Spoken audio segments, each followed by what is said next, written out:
Ya. Mungkin Mbak Adila bisa diceritakan kita mengenai update terkini kondisi dari sang suami sendiri sekarang dan sejauh mana penyembuhannya. Alhamdulillah, yang penting alhamdulillahnya Mas Bukti udah sadar, udah bisa bercanda, udah bisa ngobrol ya. Tapi itu sekarang hari ini dibatasi karena Mas Indra kayaknya Mas Bukti ini yang masya Allahnya dia walaupun lagi kondisi tidak sadar ini karena dia harusnya tuh banyak banget pekerjaan gitu.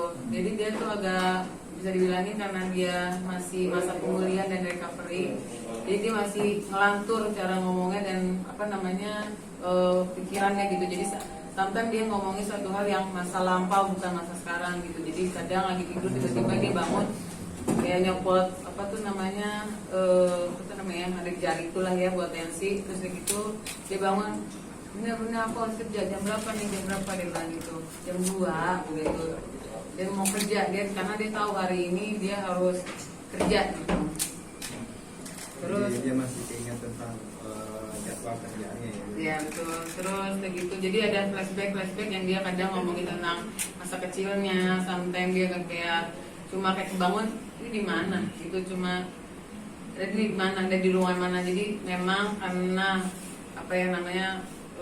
karena operasi ini Mas Fikri juga jadinya ada memori yang dia ulang lagi perlahan-lahan dari dulu sampai sekarang. Jadi bisa dibilangnya dia agak kurang bisa mengingat yang sekarang-sekarang ini, jadi tidak bisa di-push. Dan hari ini doain aja Mas Indra agak menurun menurun kesehatannya gitu. Jadi dia sering kanal kelelahan, jadi tensinya jadi agak naik, terus pendarahan juga di saraf pembuluh darahnya itu jadi agak banyak lagi gitu. Jadi hari ini sangat dia jadi aku juga cuma datang ke kamarnya cuma banyak diem. Kalau dia mau makan aku cuma bangun untuk makan. Habis itu dia emang kita masukin obat untuk cepat dia tidur. Jadi alhamdulillah juga ini malam ini karena masih dibawa infus juga, jadi maksudnya tensinya balik lagi gitu. Jadi ini benar-benar lagi masa, kalau bisa dibilangnya ini penyakit yang memang kritis gitu buat Mas Bekti gitu. Jadinya saat ini sih keadaannya lagi begitu. Seperti juga kabar bahwa peningkatannya sedikit menurun terus.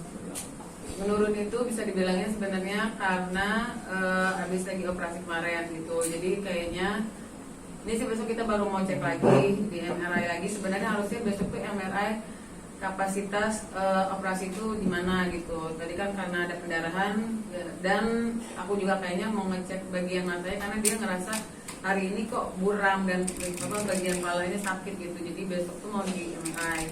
Jadi buram itu kayak dia sebenarnya bisa ngelihat tapi ngelihat orang tuh buram gitu. Jadi dia masih kenal dulu itu siapa. Terus itu diraba, terus dia bercanda. Dia nggak kenal sama orang ini, dia sebut itu seharusnya Nana, tapi dia jadi Nani gitu. Tapi dia bercanda, sebutin itu Nana sayang, aku bilang gitu. Aku tahu lah, masa aku dikasih tahu. Gitu. Alhamdulillah semua di ruangan ini dokter semua suster tuh happy sama Mas Bekti, walaupun kayak gitu dia tuh tetap Mas Bekti yang seperti dulu gitu ya. Luar biasa, walaupun masih ada semangatnya dia masih luar biasa gitu.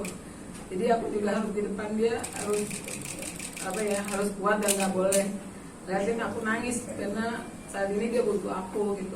Dan aku bersyukur banget walaupun dia buram, dia nggak bisa mengingat masa yang sekarang ini gitu, tapi dia masih ingat aku gitu, masih dia momen-momen sama aku tuh dia ingat banget gitu. Kalau saya awal-awal aku ngambek apa gue itu dia bawa nangis gitu. Terus saya bilang aku tuh sayang banget sama itu cewek. Aku kata teman aku, sahabat aku, siapa namanya, Adila Dita, wanita paling aku cinta, kata dia bilang gitu. Terus buat aku tuh aku bersyukur banget karena yang lainnya mereka masih meraba-raba gitu ya. Alhamdulillah, makanya aku berusaha banget. Kenapa aku juga tidak mau memposkan wajah suami aku karena memang bukan untuk saat ini gitu, karena keadaannya juga masih kritis dan aku nggak sanggup aja untuk melihat pos suami aku. Jadi aku cuma ngupdatein keadaan dia tuh lewat tangan sampai gitu. Nanti kalau memang itu nanti aku mungkin aku bisa kasih cuma suara-suara dia yang bisa memperlihatkan kalau dia tuh kalau untuk suara semangatnya itu masih luar biasa. Cuma sekarang ini dokter pun bilang Mas Bukti itu semangatnya luar biasa. Sampai tadi itu tensi dia sempat naik juga karena sakit kepalanya itu dia slow banget tuh, pengen kayak cuma pusing dong, minta obat dong gitu. Jadi itu buat dia, tapi buat para keluarganya ini tolong dijaga banget, dia bilang gitu. Jadi aku cuma ngarepin ke dia, kenapa Bun? Oke, aku bilang gitu. Tapi kita keluarga tetap harus menjaga informasi-informasi yang ada dari dokter gitu. Cuman kalau untuk sensorik dan motoriknya sudah. Alhamdulillah, bersyukurillah. Kalau untuk dari tangan, kaki, semua tuh sampai dokter, ayo coba tangannya, ayo apa kayak tendangannya, semua sampai kan kita sampai dicek apa tuh ya, jantung semua gitu, semua alhamdulillah. Sekarang tuh masalahnya cuma apa ya, dia ngerasa pusing banget palanya, terus apalagi apa ya, palanya sama mata sih dia masih aku worryin gitu. Jadi itu yang masih, karena palanya itu sakit karena dia masih ngeluarin darah gitu. Karena nah dia tuh kalau ngomong saking antusiasnya itu yang bikin dia juga tensi agak naik gitu, karena dia ngomong tuh sambil mikir, tidur aja bisa-bisa kebangun kaget cuma ngomongin hal nggak penting, bukan nggak penting.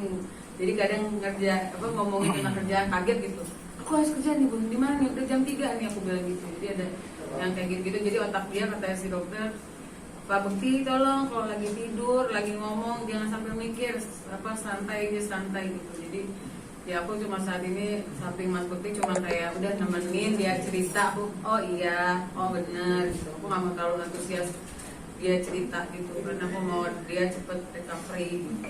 Kalau untuk sebelumnya kan bilang juga bahwa sempat ada riwayat sering pusing, mungkin anda juga sempat tahu dan sempat dibawa ke rumah sakit dengan penyakit pusingnya dari Mas Bukti sendiri atau seperti apa? Udah sebelum ini kejadiannya aku dia sempat pusing-pusing gitu, terus karena ini dibilang berawal tuh dari dia kerjaan ini malam, paginya dia harus siaran, tidurnya sangat kurang buat aku, dia cuma 2 jam 3 jam.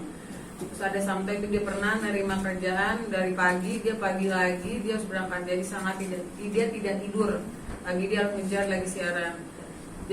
Jadi saat itu udah mulai tuh kepala dia pusing banget. Itu yang dia tuh dulu tuh sebenarnya bisa nahan banget pusing gitu. Terus ini kok dia sampai kayak sakit banget ya, sampai dia mau katanya mau pingsan.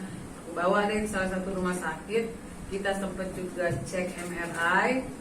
Aku nggak tahu kenapa di situ dibilanginnya clear untuk bagian pembuluh darah di kepalanya, tapinya ternyata di sini sampai dia jatuh pingsan ini, di sini ternyata kok dia ada gitu. Aku juga agak aneh gitu. Nah terus semuanya dia malah cuma dibilangnya saraf kejepit bagian ini, katanya ada saraf kejepit sampai di kaki.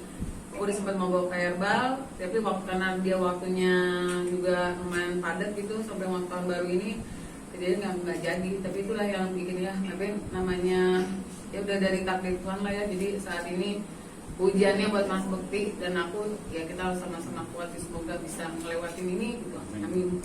Sudah berapa lama menurut pusingnya? 2 minggu. Pertama tuh dia kayak cuma pusing, aku sangka pusing biasa karena dia minum obat hilang gitu. Sampai suatu saat dia minum obat itu kok udah nggak kuat, dia aduh sakit banget, dia pegang kepala. Udah besok cek aku bilang cek, oke. Kita sempat kan maksudnya jadi kita sebutnya kita kan nggak mau pusingin, kita dua-duanya sama sakit sebenarnya saat itu. Kita staycation gitu, karena staycation di rumah sakit kitanya, karena mau ngecek seluruh tubuh kita. Itu dua-duanya baik, dia juga baik. Itulah itu udah 2 minggu itu, tapi ternyata 2 hari sebelum bukan 2 hari sih. Setelah itu pas malam dia ulang tahun itu kejadian. Dari 2 hari sebelumnya aku baru dari rumah sakit itu. Mbak, cuma kan tensi Kak Bukti sendiri kan naik turunnya dari kemarin katanya gitu. Mungkin kalau memang hingga esok hari tetap naik turun itu dokter akan ada tindakan apa? Ya sih, kalau tensi dia tetap naik ini, kan hari ini dia masih infus kan. Dokter cuma bilang ini kita lagi mau usaha dia tanpa infusan. Karena kan kita mau realitinya mau menurunkan darah yang ada di kepala dia sama tensinya tetap stabil gitu. Jadi kayak dia berharap kalau memang besok belum juga, kita tetap ada namanya MRI buat ngecek mata sama kepalanya. Kenapa? Untuk melihat kapasitas maksudnya pendarahan di kepalanya ini berkurang atau bertambah. Semoga yang mohon doanya semoga besok Mas Bukti amat berkurang gitu, matanya tidak ada apa-apa gitu. Jadi kalau memang habis itu dia memang keputusannya masih belum, sepertinya akan ditambah lagi masa dia di ICU, tampaknya sedikit kayak gitu.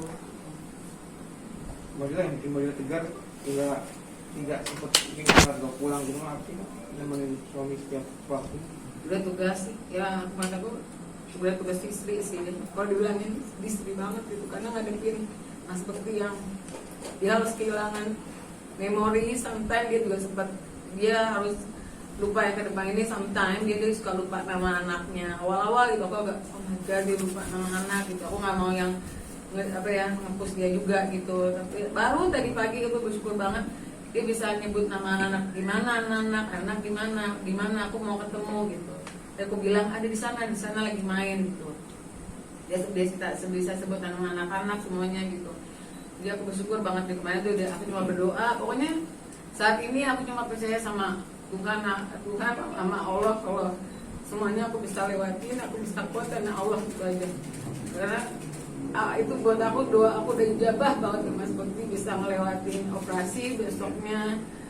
Mas Bekti ini kayak mukjizat banget, dia bisa besoknya bisa sadar dan dia bisa ngenalin aku, bisa dan benar-benar kayak Mas Bekti yang apa adanya gitu. Terus ya cuma dia short memory aja gitu, jadi bisa ngulang-ngulang semua perkataan dan aku harus sabar ngulang lagi gitu. Jadi aku lagi mau mencoba untuk biar dia nggak memikir lagi saat ini gitu. Jadi aku jadi ngejauhin semua TV, semua handphone. Jadi HP itu dia nanya, karena saat kejadian itu kan dia megang handphone, kata dokter emang gitu. Dia nanya handphone itu karena saat kejadian lagi megang handphone, lagi kerja. Jadi itu yang dia pikirin kerjaan, handphone. Jadi aku bilang handphone mana? Handphone aku mana mati, dicas. Aku bilang begitu. Jadi dia akan ulang-ulang tuh handphone dia gimana. Jadi aku harus sabar. Handphone bohong-bohongin lagi dicas, lagi diambil sama Mas Roy, lagi ini gimana kayak gitu. Sampai dia oke, ada makamu ya gitu. Berarti ada pantangan lagi belum? Kalau pastinya nggak boleh tadi kan masih boleh keluarga inti masih boleh. Cuma saat ini tadi pagi akhirnya diambil alih oleh rumah sakit. Kita sangat ingin Mas Bekti cepat sehat, jadinya nggak boleh, yang cuma boleh itu aku. Ini bukan kehendak dari aku, tapi emang dari rumah sakit mengharapkan mereka yang bekerja di ICU ini gitu. Jadinya aku cuma datang dikasih tahu ini tindakan-tindakan ini, tanda tangan ini. Hari ini juga Mas Bekti banyak tidurnya gitu. Jadi aku cuma ini juga aku baru 3 kali ketemu dia, cuma ngeliatin proses tensi semuanya gitu. Jadi lewat telepon kamar juga Mas bisa dilihatnya, oh lagi tidur kata dia bilang. Jadi doain aja ibu. Jadi kayak gitu intinya. Kenapa saya juga nggak pulang? Rumah saya sangat jauh dari sini. Saya nggak mau gitu, maksudnya